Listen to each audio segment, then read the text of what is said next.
Shalom. आज जिस वचन पर आपसे बात करना चाहता हूँ वो पाया जाता है मत्ती 6वां अध्याय 24 पद। कोई मनुष्य दो स्वामियों की सेवा नहीं कर सकता, क्योंकि वह एक से बैर और दूसरे से प्रेम रखेगा।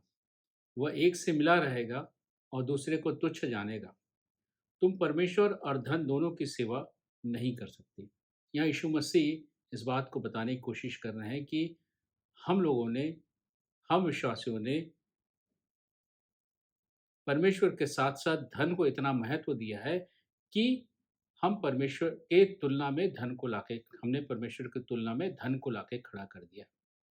इस वचन पर हम ध्यान देंगे तो यहाँ पे लिखा है, धन को स्वामी का दर्जा दिया है। क्यों? क्योंकि हमने उसको उस योग्य बना दिया है। हम अपने जीवन में धन को इतना महत्व देते हैं कि हम उसको परमेश्वर का दर्जा देने को तैयार हो जाते हैं। हमारा पूरा भरोसा धन पर रहता है। हमारा भरोसा परमेश्वर पर नहीं रहता। हम यही चिंता करते रहते हैं कि हम क्या खाएँगे, क्या पिएँगे, क्या पहनेंगे, और इसी चिंता में हम पूरे अपने जीवन को बिता देते हैं और इसी चिंता में हम धन कमाने में लगे रहते हैं। हम परमेश्वर को सेकंड कर देते हैं, हम परमेश्वर को छोड़ देते हैं। हमारा भरोसा परमेश्वर पर कम हो जाता है, पर हमारा भरोसा धन पर बढ़ जाता है। हम हमेशा धन की चिंता में लगे रहते हैं। मत्ती 6वां अध्याय 25 और 27 पद पढ़े 25 से 27 पद पढ़ेंगे, वहाँ ये लिखा है, इसलिए मैं तुमसे कहता हूँ कि अपने प्राण के लिए यह चिंता न करना कि क्या खाएँगे और क्या पिएँगे, और न अपने शरीर के लिए क्या पहनेंगे। क्या प्राण भोजन से और शरीर वस्त्र से बढ़कर नहीं है? ये वचन बोल रहा है, क्या प्राण भोजन से और शरीर वस्त्र से बढ़कर नहीं है? आकाश के पक्षियों को देखो, वे न बोते हैं, न काटते हैं, न खत्तों में बटोरते हैं, तो भी तुम्हारा स्वर्गीय पिता उनको खिलाता है। क्या तुम उनसे अधिक मूल्य नहीं रखते? तुम में से कौन है जो चिंता करके अपनी अवस्था एक भी घड़ी बढ़ा सकता है? ये परमेश्वर का वचन है। बोलता है कि पक्षियों को देखो, वे न बोते हैं, न काटते हैं, न खत्तों में बटोरते हैं, तो भी स्वर्गीय पिता उन्हें खिलाता है। और क्या तुम्हारा मूल्य उनसे अधिक नहीं है? हमारा मूल्य उनसे अधिक है। हमें इस बात को समझने की आवश्यकता है और अपने जीवन में परमेश्वर को महत्व देने की आवश्यकता है। हम परमेश्वर को महत्व नहीं दे पाते। हम धन को महत्व देते हैं और धन के पीछे भागते रहते हैं। यहाँ वचन साफ कह रहा है कि तुम चिंता करके अपनी अवस्था में एक घड़ी भी नहीं बढ़ा सकते कि हम क्या खाएँगे, क्या पिएँगे, कैसे रहेंगे। इसी चिंता की में बोल रहा है, तुम एक घड़ी भी नहीं बढ़ा सकते। तुम्हारे लिए जो निश्चित समय है, उस निश्चित समय में हम इस संसार से चले जाएँगे। वो निश्चित समय परमेश्वर ने तय कर दिया है। हमारे जीवन का समय, हमारी मृत्यु का समय परमेश्वर ने तय कर दिया है, और इसी बीच हमें इस धरती पर रहना है, और इस बीच हमें परमेश्वर पे वचन पर विश्वास करते हुए रहना है। और वो उसको हमारी आवश्यकताएँ मालूम है, वो जानता है हमें किन बातों की आवश्यकता है, और उसको वो पूरा करता है। यदि मत्ती 6वां अध्याय 28 से 30 पद पढ़ेंगे, वहाँ ये लिखा है, और वस्त्र के लिए चिंता क्यों करते हो? जंगली सोसनों पर ध्यान करो कि वे कैसे बढ़ते हैं, वे ना तो परिश्रम करते, ना काटते हैं। ये बोल रहा है, जंगली सोसनों को देखते, वो कैसे बढ़ते हैं? वो ना परिश्रम करते हैं, ना काटते हैं।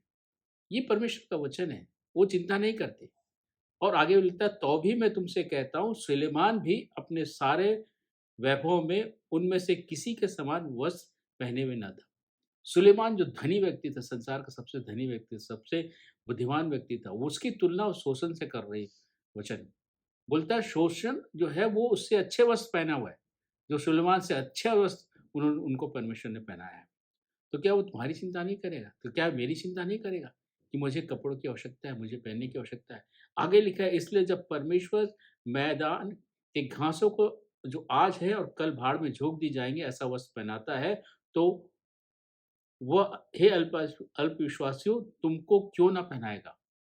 ये बोलता है, जो शोषण जो आज है कल खत्म हो जाएगा, जो घास है जो कल खत्म हो जाएगी, उसको ऐसा वस्त्र पहनाता है, तो हे अल्पविश्वासियों, तुमको क्यों ना पहनाएगा?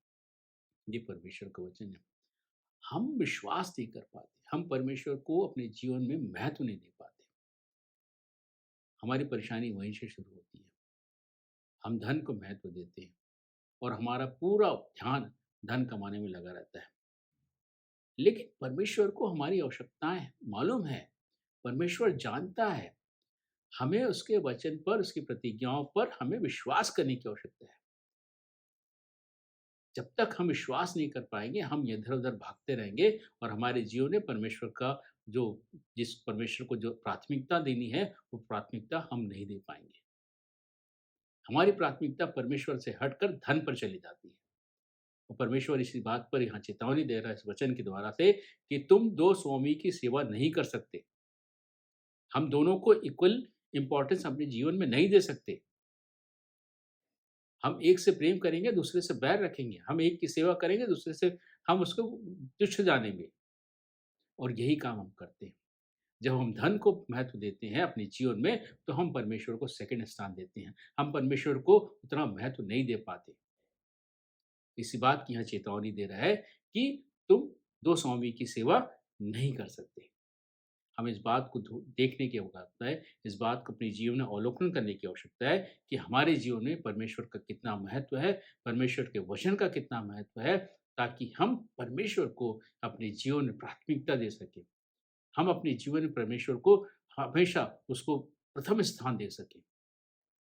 तभी हम एक सच्चे विश्वासी कहला सकेंगे, तभी हम परमेश्वर के पीछे चलने वाले लोग कहला सकेंगे और धन को अपने जीवन में सेकंड स्थान दें। धन का महत्व है, लेकिन धन को उतना ही इम्पोर्टेंस दें जितनी हमारी आवश्यकताएँ हैं। परमेश्वर को हमारी आवश्यकताएँ मालूम है, इसलिए परमेश्वर को हम महत्व दें, परमेश्वर को हम अपने जीवन में प्राथमिकता बनाएँ। परमेश्वर इन वचनों के द्वारा हम सबों को बताए कि आशीष दे।